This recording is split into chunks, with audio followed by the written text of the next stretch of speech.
네, 강박장애 2부 본격적으로 시작해 보도록 하겠습니다. 자, 그러면 이 강박장애 이제 왜 생기는 걸까? 여기에 대해서 좀 얘기를 해봐야 될 텐데요. 늘 그랬듯이 저희 생물학적 원인과 정신분석학적 원인으로 나눠가지고 한번 살펴보도록 하겠습니다. 예, 먼저 생물학적 원인에 대해서 조금 말씀을 드려보면 이 강박장애는 지난번 저희 다뤘던 우울증, 우울장애처럼 세로토닌의 불균형이 영향을 준다고 알려져 있습니다. 사실 신경 전달 물질인 이 세로토닌의 불균형이 어떤 기전을 통해서 강박장애 증상들을 유발하는지 정확하게 밝혀져 있지는 않은데요. 실제로 강박장애 환자들에서 세로토닌 농도 변화가 관찰되었다거나 그리고 또 세로토닌의 농도를 올려주는 항우울제 약물들이 증상 치료에 도움이 된다는 것으로 볼 때 세로토닌이 어떤 중요한 역할을 하고 있다는 건 분명합니다. 네. 그리고 조금 어려운 얘기긴 한데 뇌 변화도 이렇게 강박장애의 원인이 됩니다. 여러 뇌 부위들 일일이 다 언급하기는 좀 어려운데요. 여러 뇌 부위의 크기가 실제로 변화가 있거나 아니면 그 활성화에도 변화가 있다는 것이 이제 뇌 영상 기법들을 통해서 밝혀졌는데 특히 기저핵이라는 부위가 중요해요. 그 기저핵에 있는 꼬리핵이 이렇게 정보 전달을 하는 데 있어서 문 같은 역할을 하거든요. 그러니까 좀 쉽게 설명해 보면 생각을 거르는 그물 같은 거라고 생각을 하시면 돼요. 모든 사람들 머릿속에서 이런저런 생각들 막 진짜 쓸데없는 잡생각들도 끊임없이 생겨나고 그중에는 정말 말도 안 되는 생각들도 있거든요.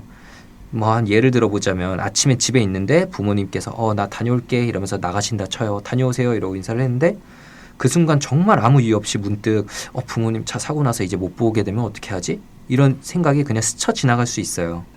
근데 보통은 이런 생각들이 아주 드물게 나타나고 그리고 떠올라도 아주 잠깐 떠오르고 쓸데없는 생각이니까 금세 가라앉거든요.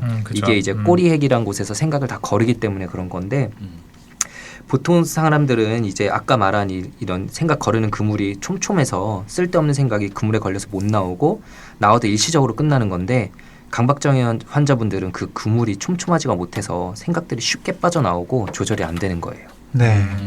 실제로 환자분들한테 그렇게 설명을 많이 드리죠. 그러니까 불필요한 생각이 나와서 계속 좀 맴도는 게 이런 원인이 있다. 이렇게. 네. 저는 이제 강박장애 원인을 설명할 때 중요한 이론 중에 하나인 학습 이론에 대해서 좀 말씀을 드릴게요. 강박 사고가 학습된 조건화된 자극이라는 건데 파블로프 개 실험 다들 아시죠? 이제 음식을 줄 때마다 종을 치면 나중에는 종만 쳐도 개가 침을 흘리더라는 거예요. 이 실험에서의 종처럼 처음에는 의미 없는 자극이었는데 어떤 이제 안 좋은 일과 연관이 돼서 나중에는 그 의미 없는 자극이 공포나 불안을 유발시키는 겁니다. 사실 저희가 거의 매일 4라는 숫자를 별 생각 없이 봤는데 이제 숫자 4를 본 날 어느 날 차 사고가 그냥 날 뻔한 거예요. 그렇게 되면 너무 놀라고 이제 겁도 나고 그러겠죠. 이 다음부터는 이제 4라는 숫자만 봐도 막 불안해지는 겁니다. 이게 이제 강박 사고가 학습 이론에 의해서 좀 생긴다 이렇게 하는 거고요. 강박 행동도 학습 이론으로 설명을 하는데 이제 마찬가지로 처음에는 별 의미 없는 행동이었는데 우연히 그 불안이 조절되는 경험을 했다면 불안해질 때마다 그 행동을 하겠죠.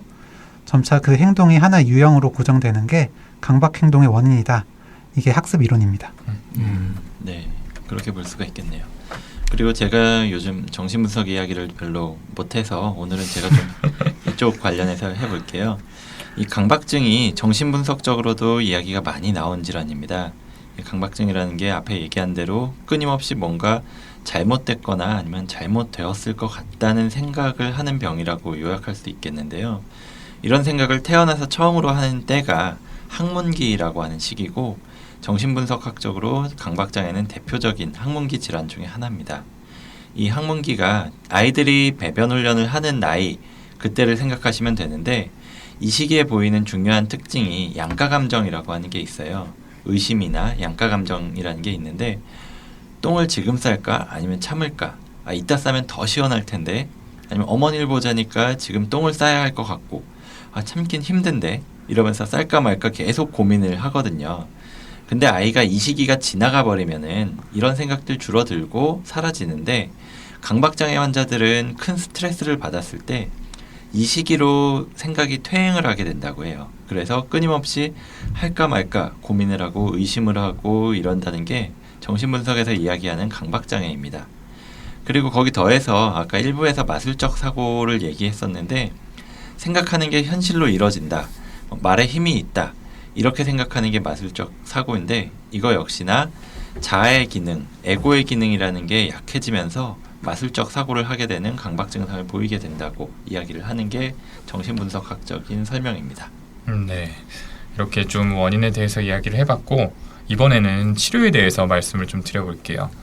이제 치료는 이제 약물 치료와 인지행동 치료를 함께 하는 게 이제 우선되는 초이스입니다.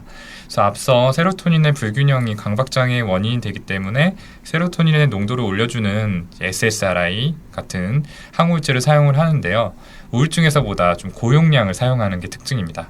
그리고 치료 효과도 우울증에서는 4에서 6주 정도 걸리는 것과 비교하면은 최대 효과를 얻기 위해서 8에서 16주가 필요하다고 해요. 그래서 우울증보다 쓰는 용량도 많고 치료 효과를 얻기 위해서는 시간도 더 오래 걸린다. 이렇게 좀 생각을 하시면 될 것 같고요. 이 인지행동 치료를 약물 치료와 함께 하는 게 좋은데 인지행동 치료만 해도 약물 치료만큼 효과가 있으면서 또 장기적인 효과는 오히려 더 좋다는 연구들도 있어요. 인지행동 치료가 어떤 건지 이 개념에 대해서는 이미 저희가 앞선 방송에서 여러 차례 설명을 드렸으니까 우울증 정비소 시간처럼 강박장애에서는 어떻게 인지행동 치료가 이루어지는지 이걸 역할극으로 좀 보여드리도록 하겠습니다.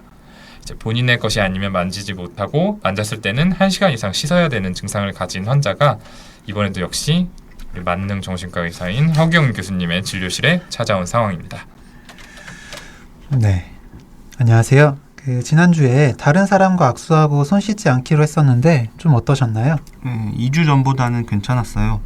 한 번 그렇게 하는 것 자체가 너무 힘들긴 한데 지난주에는 그래도 안 씻고 좀 버텨봤거든요.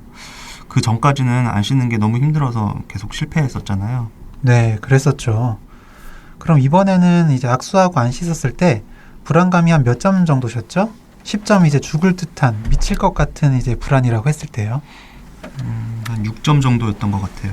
네. 그럼 그 불안이 좀 얼마나 지속됐던 것 같으세요? 한 10분, 한 15분 정도 힘들었던 것 같습니다. 네. 아, 진짜 정말 힘드셨을 텐데 고생 많으셨습니다.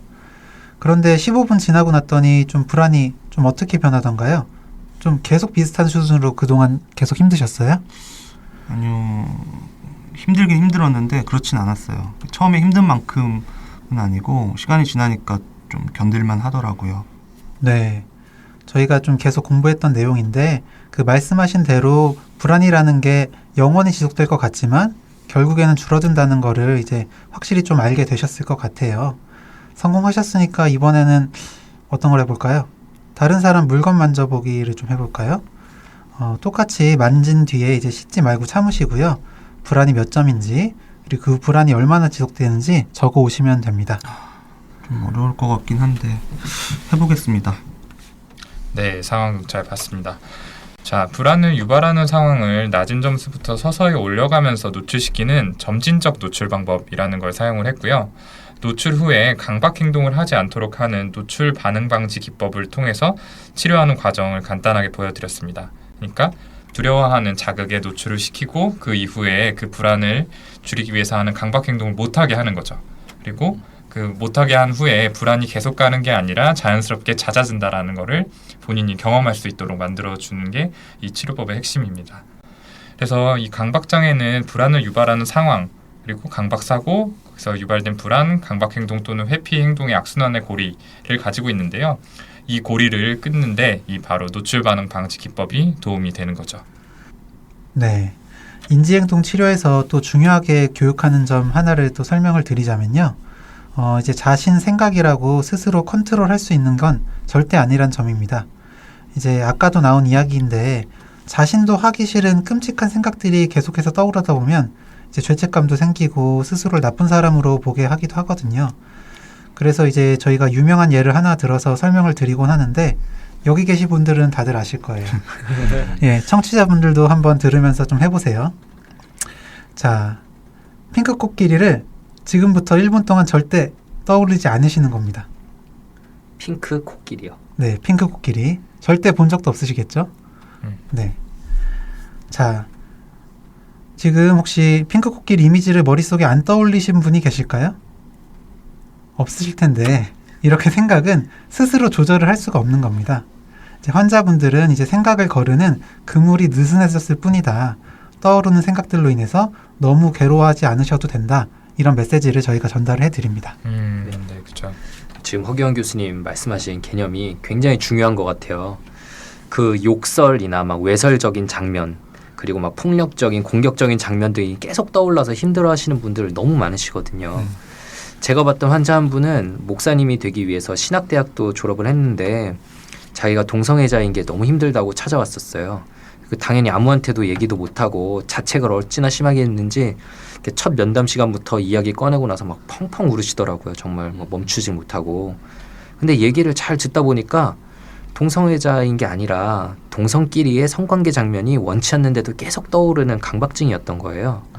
그래서 이거 강박증 같은데? 이러고 약물 치료를 했더니 그 생각이 사라지고 이제 다음에 이제 금방 사라졌어요. 되게 약물 반응도 빨라가지고 정말 사람이 바뀌더라고요. 웃는 얼굴로. 그러니까 내가 하는 생각이 그거는 그냥 생각일 뿐이고 내가 어떤 사람인지를 다 대변하는 건 아니다. 네. 그렇죠. 이렇게 약물 치료하고 인지행동 치료에 대해서 알아봤는데요. 이걸 지속했는데도 효과가 없는 경우에는 좀 다른 치료를 하기도 합니다. 뭐 전기 경련 치료라든지 아니면 심부 뇌자극술 같은 걸 하기도 하고, 정말로 난치성인 경우에는 뇌의 일부를 절제하는 뇌 수술을 시행하기도 합니다.